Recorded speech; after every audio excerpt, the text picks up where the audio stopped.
आदरणीय बंधुओं, माताओं व मेरी प्यारी बहनों, राधे राधे।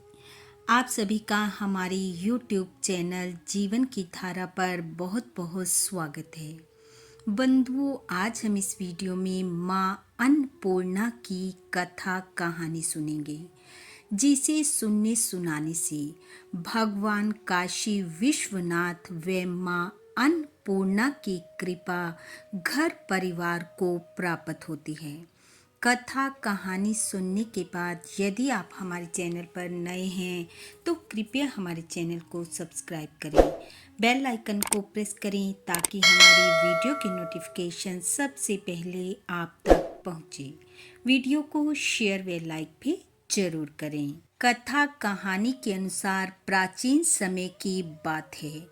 काशी नगरी में धनंजय नामक ब्राह्मण अपनी पत्नी सुलक्षणा के साथ रहता था।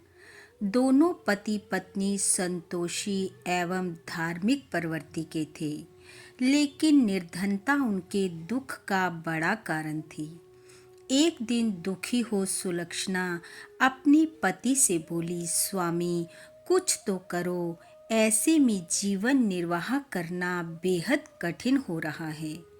पत्नी की बात सुन धनंजय काशी में भगवान विश्वनाथ शंकर जी के मंदिर में पहुंच गया और जाकर बोला, प्रभु मुझे पूजा पाठ कुछ नहीं आता, मैं तो आपके भरोसे बैठा हूँ, आप मेरा दुख दूर करें। भगवान भोलेनाथ से विनती कर धनंजय वहीं बैठ गया और इस तरह भूखे प्यासे बैठे उसे कई दिन बीत गए। उसकी भक्ति से प्रसन्न होकर भगवान भोलेनाथ ने उसके कान में 3 बार अन्नपूर्णा अन्नपूर्णा अन्नपूर्णा कहा। यह सुनकर वह चौंक उठा कि ऐसा किसने बोला। वहां उपस्थित ब्राह्मणों से धनंजय ने पूछा, पंडित जी ये अन्नपूर्णा कौन है? पंडित जी ने धनंजय से कहा कि तू कई दिन से बिना अन्न जल के यहाँ बैठा है, इसलिए तुझे अन्न की सूझ रही है। अब तू घर जा और जाकर अन्न ग्रहण कर।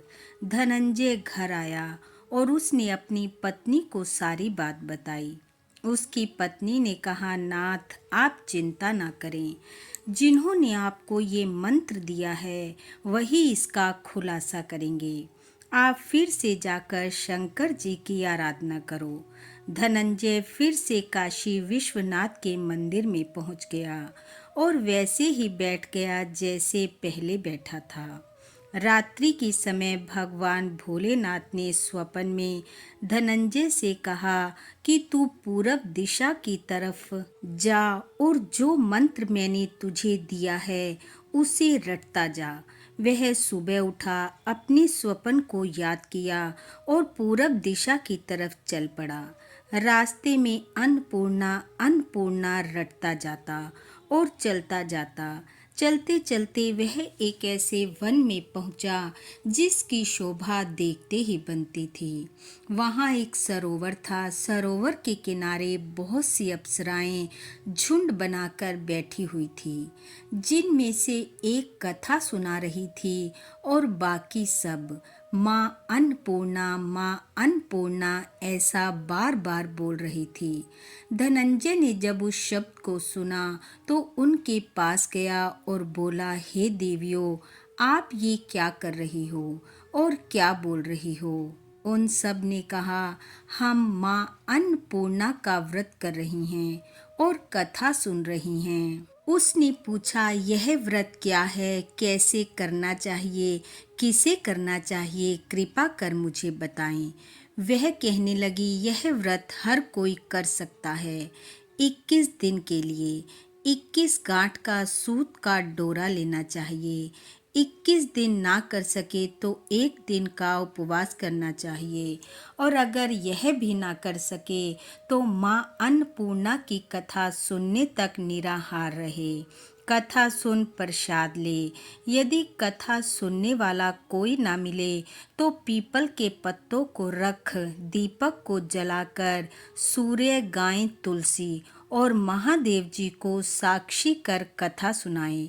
इस प्रकार व्रत कर कथा सुनने से घर में अन्न धन संतान और सब सुखों की प्राप्ति होती है। धनंजय ने कहा, मेरे घर में कुछ भी नहीं है बहन, क्या तुम मुझे यह डोरा दोगी? तब उन्होंने धनंजय को वह सूत का डोरा धारण करवा व्रत रखवाया। धनंजय का व्रत पूर्ण होते ही सरोवर में से हीरे मोती जड़ी स्वर्ण की सीढ़ी निकली। धनंजय जय अन्नपूर्णा कहता जाता और सीढ़ी उतरता जाता। वह क्या देखता है कि करोड़ों सूर्यों से प्रकाशमान माँ अन्नपूर्णा का मंदिर है। स्वर्ण सिंहासन पर माता अन्नपूर्णा विराजमान है और सामने भिक्षा हेतु भगवान शंकर खड़े हैं।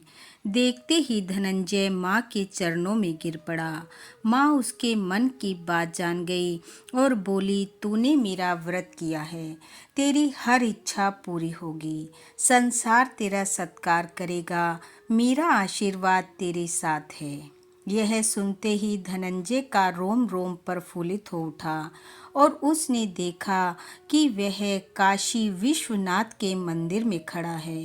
वह प्रसन्न हो घर आया, सारी बात अपनी पत्नी को बताई। धीरे धीरे माँ अन्नपूर्णा के आशीर्वाद से उसका घर अन्न धन से भर गया। सब ऐश्वर्य उसे प्राप्त हो गए। धन को देख सगे संबंधी उसके घर आने लगे। एक दिन एक ने धनंजय से कहा, धन तो बहुत है पर बिना औलाद के ये सब व्यर्थ है। अब धनंजय औलाद न होने के कारण दुखी रहने लगा। सुलक्षणा ने धनंजय से कहा वह दूसरा विवाह कर ले। धनंजय ने दूसरा विवाह कर लिया और दूसरी पत्नी के साथ अलग रहने लगा। ऐसे ही समय बीतता गया। फिर से अगहन मास आया।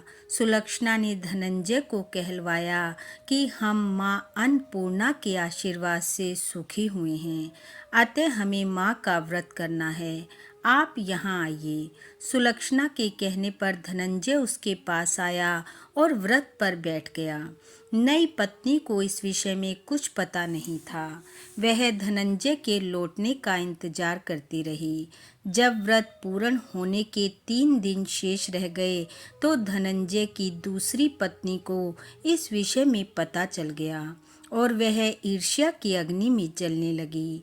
वह सुलक्षणा के घर पहुंची और उसने निद्रा में सोते हुए धनंजय के हाथ से वह डोरा खोलकर आग में फेंक दिया। ऐसा होते ही माँ अन्नपूर्णा क्रोधित हो उठी और उनके घर में अचानक आग लग गई। देखते ही देखते सब जलकर भस्म हो गया।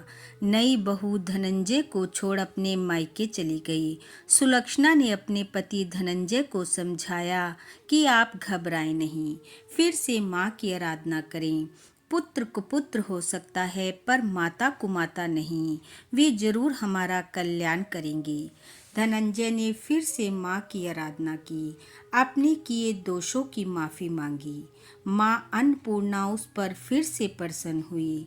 अब की बार माँ ने उन्हें अन्न धन के साथ साथ पुत्र भी दिया। उधर नई बहू के घर डाका पड़ गया, सब लुट गया। वे भीख मांग कर पेट भरने लगे। जब सुलक्षणा को पता चला तो उसने उन्हें बुला अलग घर लेकर दे दिया, भोजन वस्त्र का प्रबंध किया। धनंजय, सुलक्षणा और उसका पुत्र काशी विश्वनाथ व माँ अन्नपूर्णा की कृपा से आनंद पूर्वक जीवन बिताने लगे।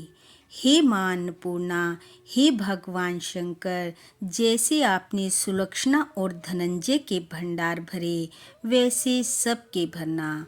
इस कथा को सुनने वाले सुनाने वाले सबको अन्न धन व संतान सुख देना। इन्हीं शुभकामनाओं के साथ आप सबका बहुत बहुत धन्यवाद। राधे राधे।